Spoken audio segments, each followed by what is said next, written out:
La plana al·luvial del Baix Ter, aquí a la part final del riu, històricament sempre ha sigut una part que havia estat inundada fins als segles XVII, XVIII, XIX, que es van començar a assecar tota aquesta zona que fins aleshores eren d'aiguamolls. Això, sumat a la proximitat del Montgrí amb els seus torrents, recs i rieres, ha fet que tota aquesta plana del Baix Ter tingui freqüents inundacions.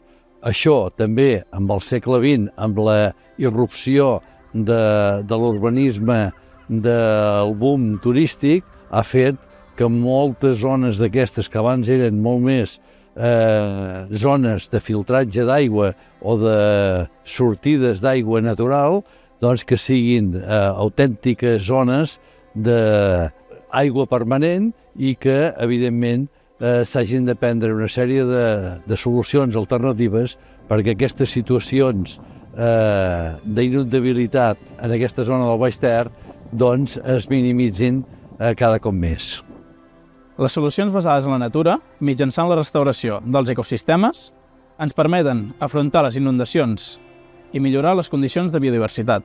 En primer lloc, pretén recuperar els plats de dall o les closes de zones que antigament s'enaiguaven amb una educació morfològica del terreny, allà on poden funcionar com a bases de laminació. El projecte, com ja s'ha dit, es tracta d'augmentar la resiliència del territori davant el risc de vingudes. On ens trobem ara? Aquí a la meva esquena tenim el pont del Daró, un pont que molt repetidament, ara menys sovint, però potser amb més intensitat, ha patit aquestes avingudes d'un riu torrencial com és el Daró. De què es tracta aquest projecte? D'evitar que aquestes avingudes afectin a les zones urbanes i, en la mesura de lo possible, evidentment, també tots els camps de conreu que aquí ens envolten.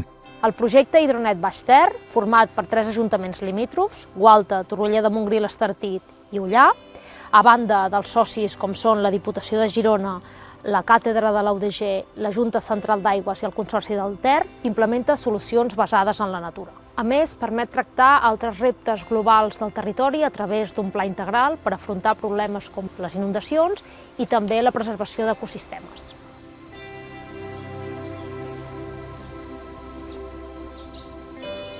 En aquesta iniciativa s'organitzen tant debats públics per tots aquells actors i persones interessades, com també un Consell Assessor anual. Aquestes basses d'inundació temporània tenen molt de valor ecològic perquè estan en franca regressió en els últims anys i per aquest motiu estan en les llistes europees de biodiversitat que cal protegir.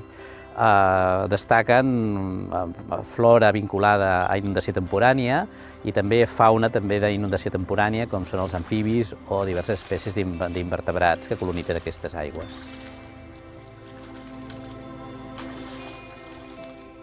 Per implementar aquestes solucions és necessari realitzar un estudi hidràulic. D'aquesta manera es corrobora la idoneïtat i la ubicació d'aquestes basses.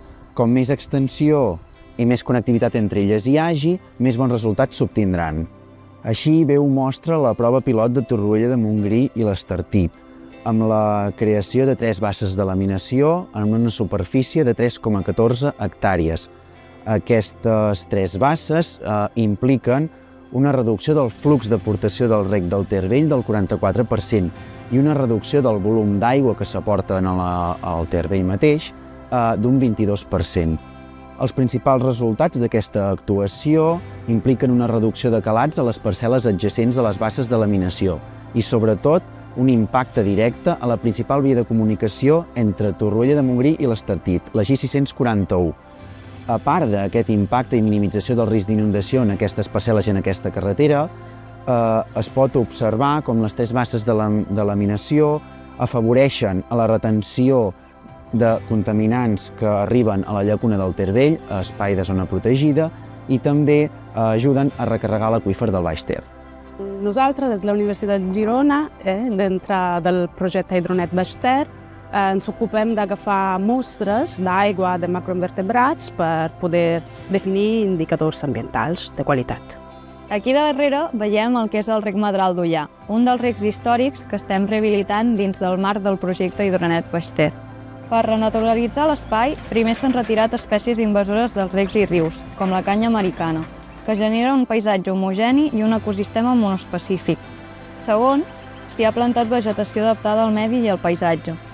Les plantes halòfites, com ho són la balca i el lliri groc, que es veuen aquí al rec Medral d'Ullà, són plantes refugi d'amfibis i invertebrats aquàtics. Per exemple, la libèl·lula diposita els seus ous a les tiges de la balca. Aquests recs han estat rehabilitats mitjançant la renaturalització, la incorporació de bioenginyeria, la retirada de residus perillosos com les plaques de fibrociment i la recuperació de tècniques tradicionals com la pedra seca. Totes aquestes millores són solucions basades en la natura que consoliden els marges dels recs, potencien la biodiversitat i s'integren en el paisatge de l'anomenat Empordanet Baixter.